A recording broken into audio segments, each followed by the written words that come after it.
Mabinti wamekuwa wakiniuliza maswali, hivi ni yupi mwanaume sahihi? Mwanaume anaweza kuwa sahihi lakini asiwe sahihi kwako, akawa sahihi kwa mtu mwingine, na kwa mtu mwingine akawa si sahihi, akawa sahihi kwa mtu mwingine, kwa sababu watu hatufanani, tuna haiba tofauti na tuna tabia tofauti. Siku leo nitakueleza general kwamba ni mambo gani ambayo mwanaume yeyote ambaye yuko tayari kuoa ndoa ambayo ni ya kimungu anatakiwa kuwa nayo. Kama ni mara yako ya kwanza kuingia kwenye channel, tafadhali subscribe hapo chini na bonyeza alama ya kengele ili uweze kujipatia uhakika wa kupata chochote kile ambacho nitakiweka kwa ajili ya manufaa yako. Na mimi ni Mwalimu Jonathan Kwizera.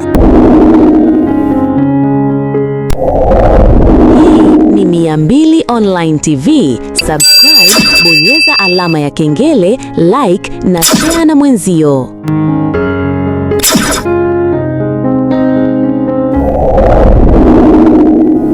Tunapofanya reference ya ndoa, chanzo cha ndoa tunarifaa ndoa ya kwanza ya Adam na Eva. Mwanzo sura ya 2 mstari wa 18, Bwana Mungu akasema, si vema huyu mtu awe peke yake, nitamfanyia msaidizi wa kufanana naye. Huo ndio mstari unaothibitisha ndoa ya kwanza ya mwanadamu. Sasa ili ujue mambo anayotakiwa kuwa nayo mwanaume kabla hajaingia kwenye ndoa, ni lazima ufanye reference ya neno la Mungu, uangalie kabla Mungu hajaona. Haitoshi mwanaume kuwa peke yake, ni lazima uangalie background, ni mazingira gani ambayo alikuwa nayo mwanaume, ni kitu gani ambacho Mungu alimpatia, ni maandalizi gani ambayo mwanaume alikuwa nayo, ili ujue sasa mwanaume anayetosha kuoa katika taratibu za kimungu anatakiwa kuwa na kitu gani katika maisha yake. Kitu cha kwanza, katika Mwanzo sura ya 2 mstari wa 15, neno la Mungu linasema, Bwana Mungu akamtoa huyo mtu akamweka katika bustani ya Edeni. Kwa hiyo Mungu baada ya kumuumba mwanadamu, kitu cha kwanza alichomfanyia, alimweka kwenye bustani ya Edeni. Na hakuna sehemu yoyote ukizunguka dunia nzima utakuta panaitwa Edeni. Ukizungumza Galilaya kuna sehemu panaitwa Galilaya, ukizungumza Yerusalemu kuna sehemu panaitwa Yerusalemu, lakini hakuna sehemu inaitwa Edeni. Edeni maana yake ni uwepo wa Mungu, alimweka katika uwepo wake. Kwa hiyo mwanaume yeyote ambaye ana vigezo vya kuoa ni lazima awepo katika uwepo wa Mungu.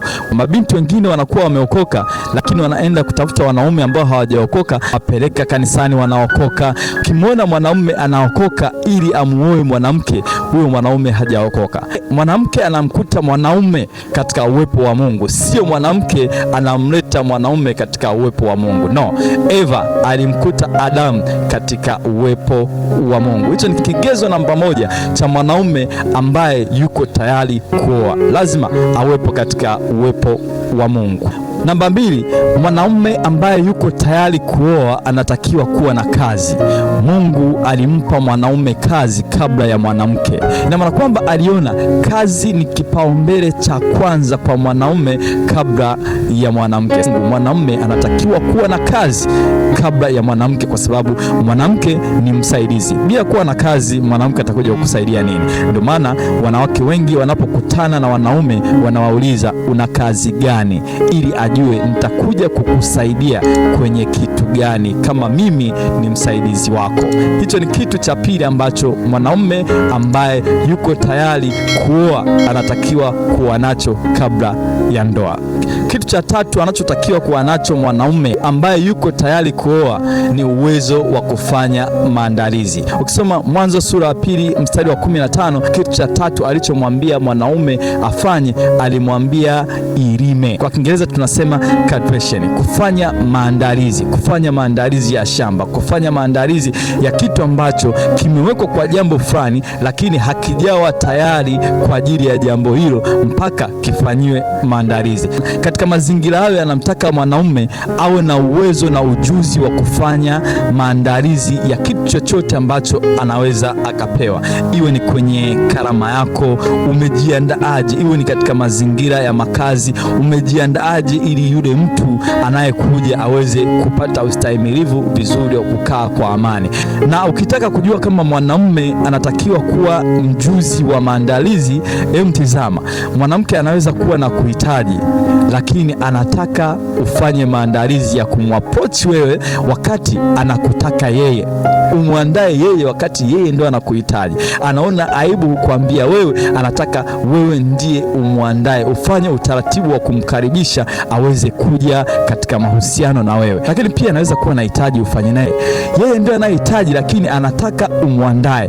Kwa hiyo kitu ambacho anatakiwa kuwa nacho mwanaume kabla hajaingia kwenye mahusiano halali ya ndoa, ni lazima awe na uwezo wa kufanya maandalizi katika mazingira aliyopewa kuishi, awe na uwezo wa kufanya maandalizi ya kipaji chake, uwe na uwezo wa kufanya maandalizi. Hiyo itathibitisha kwamba hata yeye atakapokuja unaweza kumuandaa vizuri, na hiyo ni kibibilia, si maneno yangu.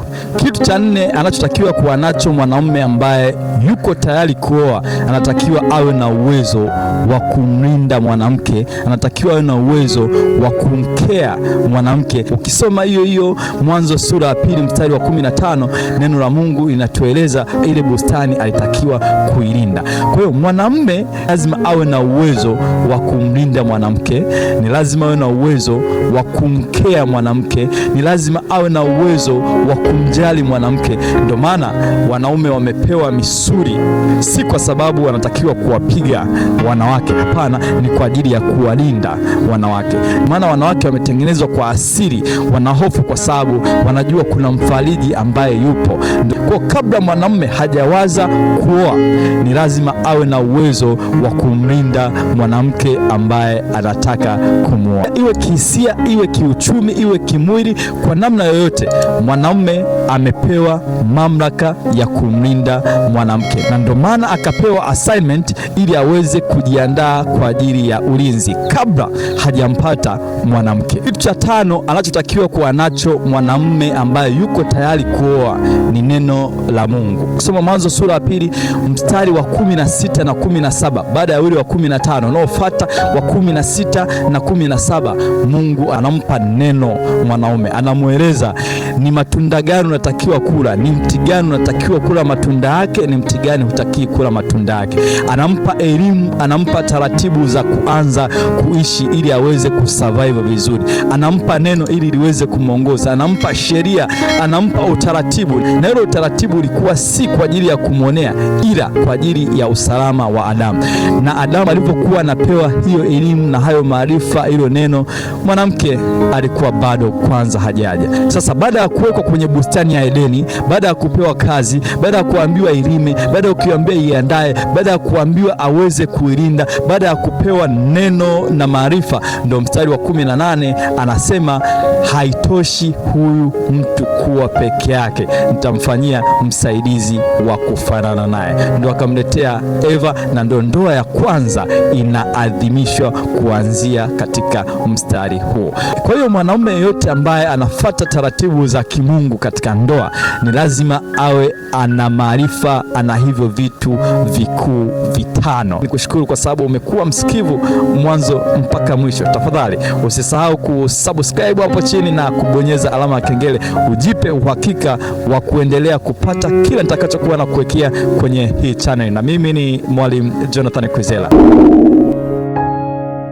Hii ni 200 Online TV. Subscribe, bonyeza alama ya kengele, like na share na mwenzio.